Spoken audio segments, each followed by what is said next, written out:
এবার কি হবে মহাবলী হনুমান? আর কি কোনো যুক্তি রয়েছে?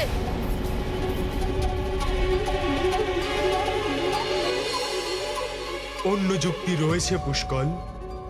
কাঁটাকে বের করার জন্যে কাঁটারই প্রয়োগ করতে হয় পুষ্কল। এবার দেখো তুমি, নিজেরই গন্ধর্ব শক্তি দ্বারা রক্ষিত এই প্রাচীরকে এখন এই গন্ধর্বরা নিজেরাই ভেদ করবে। গন্ধর্বরাজ, এত শীঘ্র তুমি আনন্দিত হতে যেও না। যদি আমি এই গন্ধর্ব শক্তিকে ভেদ না করতে পারি, তাহলে প্রভু শ্রীরামের কৃপায় তুমিও আমার বা পুষ্কলের কোনো ক্ষতি করতে পারবে না। গন্ধর্বরাজ, তোমার ইচ্ছে হলে চেষ্টা করে দেখতে পারো। রঘুবংশের কৃপা, দেখছি আমি কতক্ষণ ওই কৃপা তোমাকে রক্ষা করে।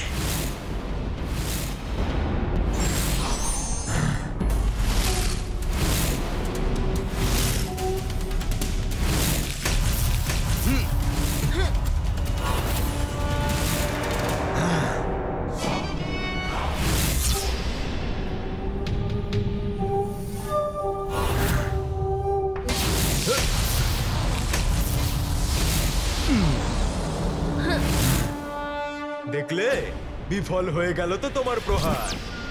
কোনো ক্ষতি করতে পারলে না তুমি আমাদের। আচ্ছা, এক্ষুনি দেখাচ্ছি, দাঁড়া।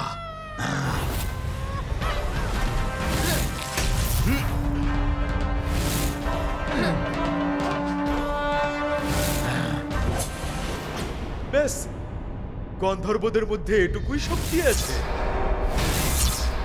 এ তো আমার গতির থেকেও লঘু তোমার প্রহার। ব্যাস, অনেক হয়েছে তোর লম্ফ ঝম্ফ হনুমান।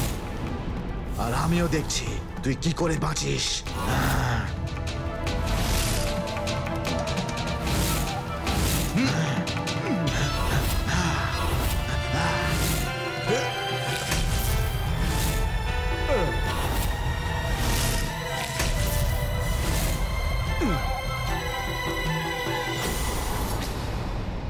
আপনার বুদ্ধিটা কাজ করছে। হ্যাঁ পুষ্কল, যখন শক্তি কাজ করে না, তখন বুদ্ধি দিয়ে কাজ করতে হয়।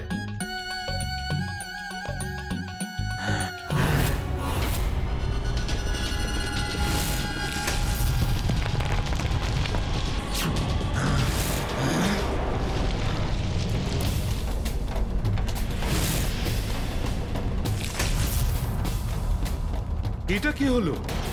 আশা করি এটা কোনো অনিষ্টকর সংকেত নয়। যেখানে মহাবলী হনুমান থাকে সেখানে কোনো অনিষ্ট হতে পারে না। হ্যাঁ, এটা অবশ্যই ওনার সফলতার ইঙ্গিত। ওই দেখুন, মহাবলী হনুমান।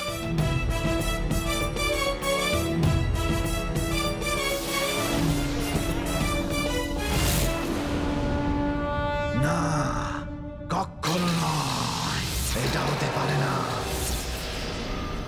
শক্তির সাথে সাথে বুদ্ধিরও প্রয়োজন হয় গন্ধর্বরাজ। দাঁড়িয়ে দাঁড়িয়ে কি দেখছো মূর্খ?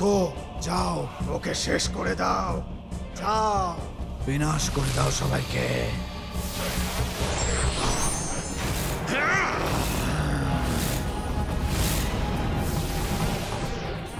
সাবধান সবাই, নিজেদের অস্ত্র ধারণ করো, গন্ধর্বরা আসছে। জয় শ্রীরাম।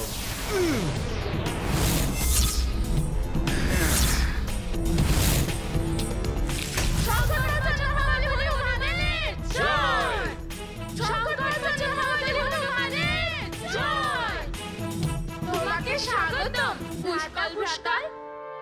এবার আমরা সবাই মিলে ওই গন্ধর্বদের বিনাশ করব।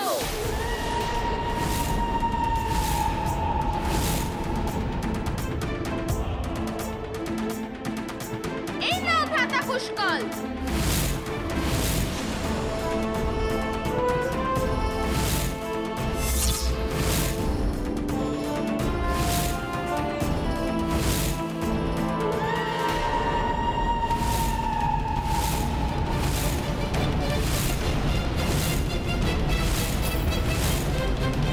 সংকোচ করবেন না কালদেব, এত ভূমিকা করার কোনো প্রয়োজন নেই।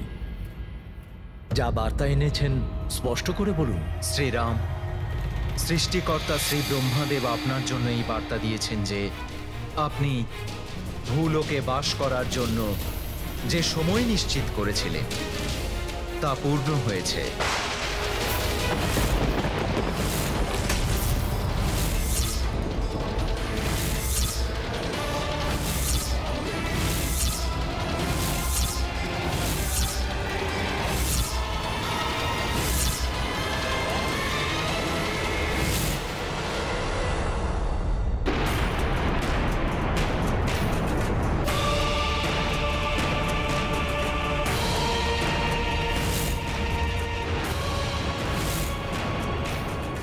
বারবার আমার হৃদয় এত ব্যাকুল কেন হয়ে উঠছে?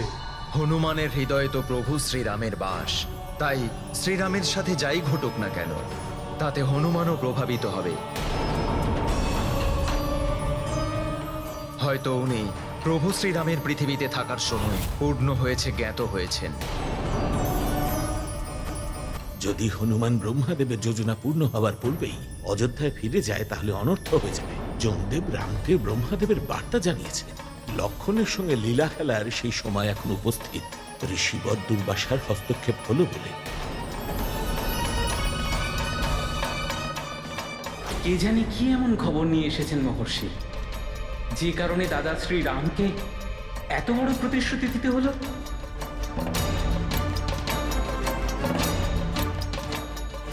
শ্রীরামের কক্ষের দ্বার বন্ধ ঋষি দুর্বাসার জন্য? এটা কিভাবে সম্ভব হতে পারে? এটা কোন মর্যাদা পালন করছেন পুরুষোত্তম রাম? প্রণাম নেবেন মহর্ষি দুর্বাসা। আয়ুষ্মান ভব। দাঁড়িয়ে দেখছোটা কি? দুর্বাসা মুনি এসছেন শ্রীরামের সাথে সাক্ষাৎ করতে। দ্বার খোলো, শ্রীরামকে কিছু নিবেদন করার আছে। ঠিক আছে মহর্ষি, আমি কথা দিচ্ছি আমাদের বার্তালাপের মধ্যে কেউ বিঘ্ন ঘটানোর চেষ্টা করলে আমি নিজেই তাকে প্রাণদণ্ড দেব। ক্ষমা করবেন মহর্ষি, শ্রীরাম কোনো বিশেষ কর্মে ব্যস্ত আছেন। আপনি কিছুক্ষণ প্রতীক্ষা করুন। প্রতীক্ষা? তো রাম রাজত্ব এখন তার সঙ্গে সাক্ষাৎ করতে এক ঋষিকে প্রতীক্ষা করতে হবে, তাও ঋষি দুর্বাসাকে? আমার তো মনে হচ্ছে না শ্রী রামচন্দ্রের রাজদম্ভ। না না মহর্ষি, এরকম কোনো ব্যাপার নয়। আমি তো সৌমিত্রী লক্ষণ, আমার ক্রোধের সীমা পার হয়ে যায় তার আগেই আমার এখানে আগমনের সূচনা শ্রীরামকে দাও। কিন্তু মহর্ষি। লক্ষণ, যদি আমার ক্রোধাগ্নি একবার জ্বলে ওঠে তো কি কি ভস্ম হয়ে যাবে তুমি কল্পনাও করতে পারছো না। এই মুহূর্তে আমার আগমনের সূচনা দাও শ্রীরামকে, অন্যথায় সমগ্র রাম রাজ্যের পরিণতি অত্যন্ত ভয়ানক হবে। ক্ষমা করুন শ্রীরাম, এতটা কঠোর হতে হচ্ছে আমাকে, কিন্তু পরম পিতা ব্রহ্মার আদেশ পালন করা আবশ্যক। আপনার বার্তালাপে হস্তক্ষেপ করাই আপনার সংসার থেকে গমনের পথকে প্রশস্ত করবে। দুর্বাসা ঋষি নিজের ক্রোধের জন্য জগৎ প্রসিদ্ধ। ইনি সবাইকে অভিশাপ দিন, তার আগেই আমাকে কিছু করতে হবে। সবাইকে বিপদে ফেলতে পারি না আমি। লক্ষণকে শীঘ্রই সিদ্ধান্ত নিতে হবে, কারণ হনুমানের ব্যাকুলতা বেড়েই চলেছে। উনি যে কোনো সময় সবকিছু ছেড়ে শ্রীরামের কাছে ফিরে যেতে পারেন। এমনটা হওয়া উচিত না বরুণ দেব।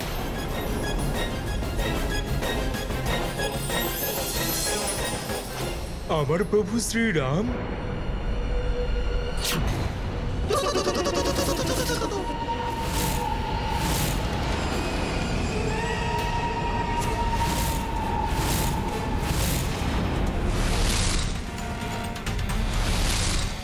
আমার হৃদয় ব্যাকুল হয়ে ওঠা আর প্রভুকে আমার দেখতে পাওয়া। আমার প্রভু আমার কোনো সংকটে পড়েননি তো? আমায় এই গন্ধর্বদের নাশ করে শীঘ্রই প্রভুর কাছে ফিরে যেতে হবে।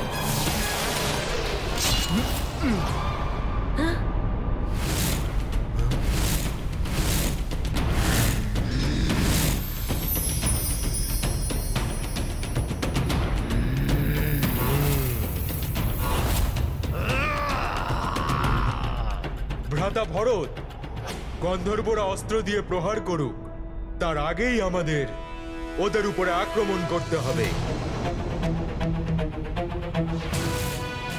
সবরিত অস্ত্র প্রকট হও।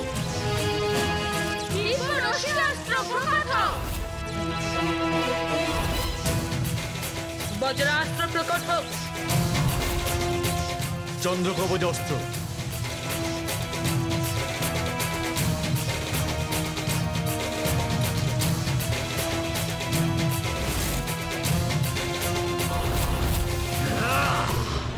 আক্রমণ!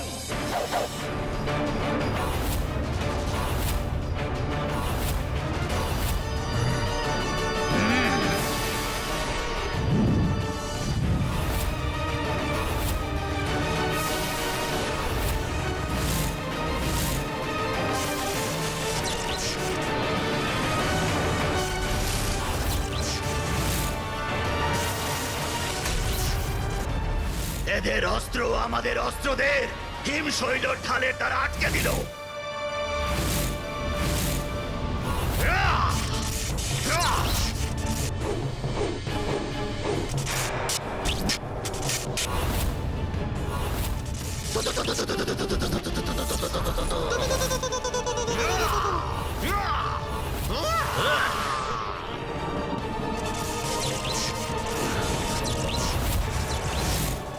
মনে হচ্ছে গন্ধর্বদের দিব্য অস্ত্র এদের সবার দিব্য অস্ত্রকে বিফল করে দেবে।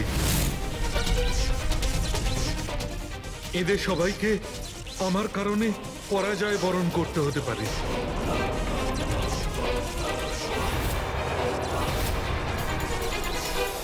শ্রীরামের সেনাকে বিপদের মুখে ফেলেছি।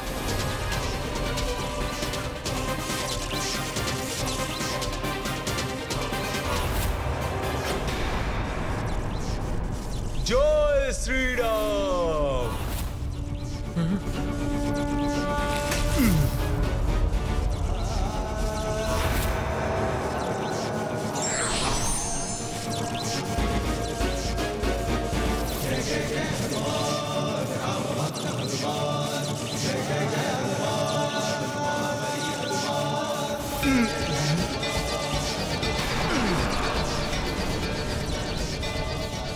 যদি ভ্রাতা ভরত এবং অন্যান্যদের অস্ত্র এগিয়ে যেতে ব্যর্থ হয়ে যায় তাহলে সকলে সংকটে পড়ে যাবে। কিছু একটা তো করতেই হবে আমাকে। কাউকে সংকটে পড়তে দিতে পারি না আমি, একেবারেই পারি না।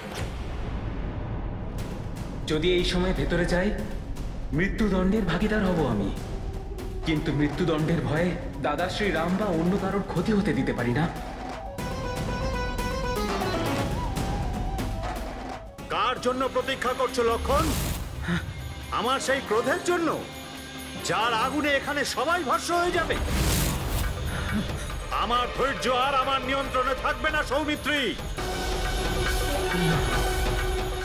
দুর্বাসা ঋষির অভিশাপে সবার উপর বিপদ নেমে আসুক, তার থেকে তো ভালো হবে আমি নিজেই নিজের মৃত্যুদণ্ড বরণ করে নিই।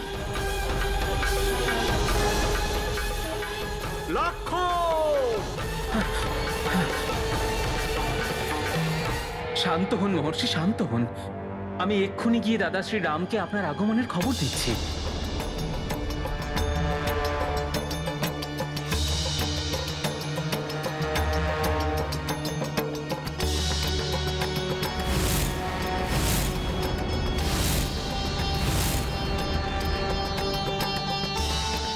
এবার সেটাই ঘটতে চলেছে যার জন্য এত কিছু করতে হলো। আশা করি হনুমান ফিরে আসার আগেই সব হয়ে যাবে। প্রশস্ত হবে শ্রীরামের নির্বাণের পথ। যদি হনুমান ফিরে আসে তাহলে সমস্ত কর্মকাণ্ড ব্যর্থ হবে।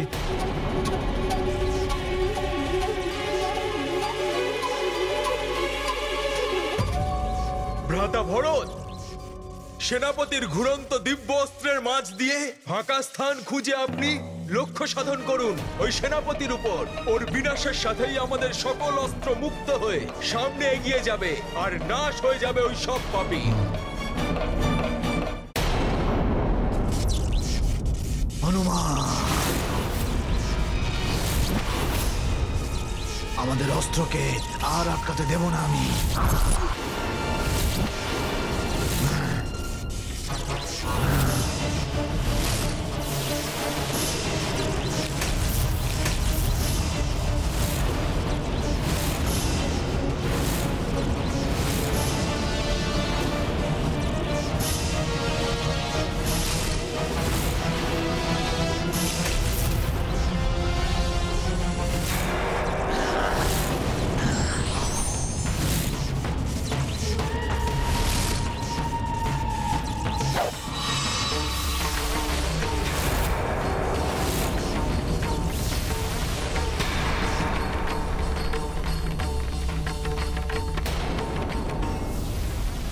আমার এই অস্ত্র আমার এই দিব্য অস্ত্রের কাছে কোনোভাবেই টিকে থাকবে না রঘুবংশী।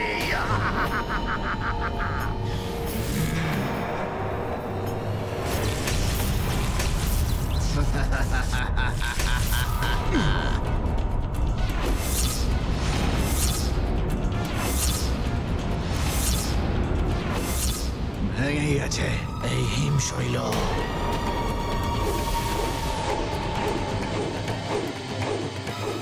গন্ধর্বরাজ দিব্য হস্তের জয়!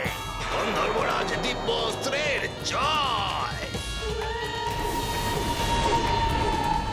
আমি এগুলোকে সামনে এগোতে দেব না।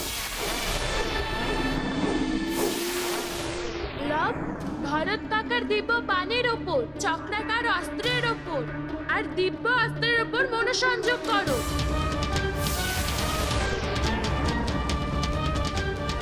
পুশ কাকাশ্রীর দিব্য অস্ত্রের আরেকটু গতি বাড়াতে হবে, তবেই এটা ফাঁকা জায়গা দিয়ে বেরিয়ে গিয়ে নিজের লক্ষ্য ভেদ করতে পারবে।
আমার গন্ধর্ব সেনার বিনাশ করে দিয়েছে তুমি। এরকম কোন পৃথিবীবাসী কিভাবে করতে পারে? এমন কি আছে তোমার কাছে? আমাদের কাছে নিষ্ঠা রয়েছে, ভক্তি রয়েছে প্রভু শ্রীরামের। ভক্তির শক্তি এত কিছু করেছে গন্ধর্বরাজ। না, এইটা হতে পারে না। আমার প্রভু তার শত্রুদের ক্ষমা করার জন্য একটা সুযোগ অবশ্যই দেয়। অতএব তুমিও যদি তোমার ভালো চাও, তাহলে এবার এই অন্ধকার পথ ছেড়ে দিয়ে প্রভুর ভক্তির পথে অগ্রসর হও। ওনার কাছে তুমি ক্ষমা চেয়ে নাও, কারণ প্রভু শ্রীরাম শরণাগতদের ক্ষমা করে দেন, তাই তোমাকেও ক্ষমা করে দেবে। আমাদের সেনাকে বিনাশ করেছো তুমি হনুমান। আমরা রঘুবংশীর থেকে কখনো ক্ষমা চাইব না। আমি একাই যথেষ্ট তোমাদের সবার জন্য।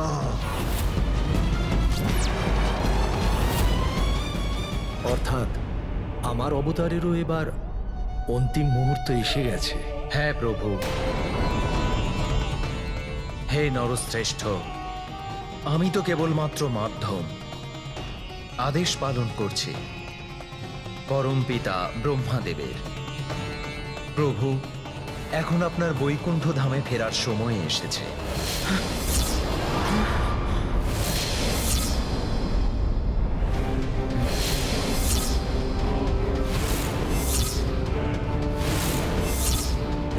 লক্ষণ, এ তুমি কি করে বসলে? দাদা ওই বাইরে। আমার কথা পূর্ণ হওয়ার পূর্বে আর আমার অনুমতি ছাড়া আপনি এখানে এসে উচিত কাজ করেননি লক্ষণ। আপনার কি স্মরণে নেই আপনাকে বাইরে যাবার পূর্বে কি নির্দেশ দেওয়া হয়েছিল? শ্রীরাম কি কথা দিয়েছিলেন আমাকে? ঠিক আছে মহর্ষি, আমি কথা দিচ্ছি, আমাদের বার্তালাপের মধ্যে কেউ বিঘ্ন ঘটানোর চেষ্টা করলে আমি নিজেই তাকে প্রাণদণ্ড দেব। রঘুকুলের প্রতিশ্রুতি পালন তো জগৎ প্রসিদ্ধ। আপনি আপনার প্রতিশ্রুতি পালন করুন আর লক্ষণকে মৃত্যুদণ্ড দিন।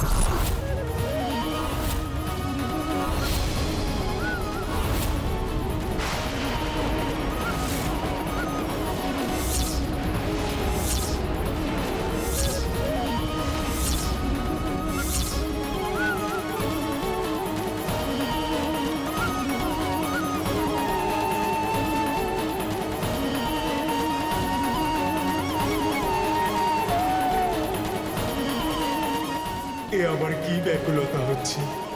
আমার প্রভু আমার কোনো সংকটে নেই তো?